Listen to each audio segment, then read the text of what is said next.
To set up gestures on Realme 14 Pro Plus, all you simply have to do is go into the settings, and from here you will have to scroll all the way down and go for the system and update.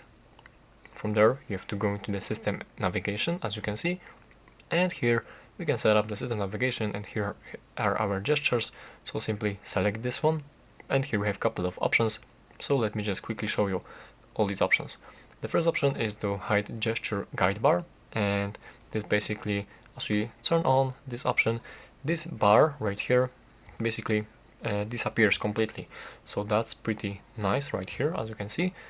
And the next we have this option to switch to previous application, and we have to swipe inward from left to right or right side of the screen and then hold to switch to the previous application.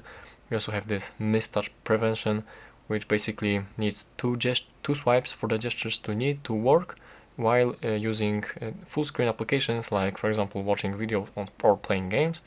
You can also learn gestures right here in case you forgot something or you don't know how to navigate using these gestures. And right there we can set up sensitivity to back gesture, and here we can set up the left edge and right edge, and we also have the preview of this sensitivity right here, as you can see.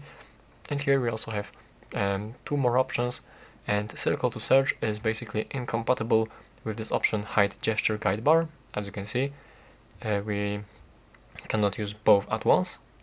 And here's also the digital assistant from Google, and basically you need to swipe from the lower left or lower right corner toward the center of the screen to bring up a digital assistant from Google, I believe. Somehow like this, I don't know. I didn't try it actually, but you can learn this one right here in these gestures probably. So yeah, that's it. That's all about these gestures.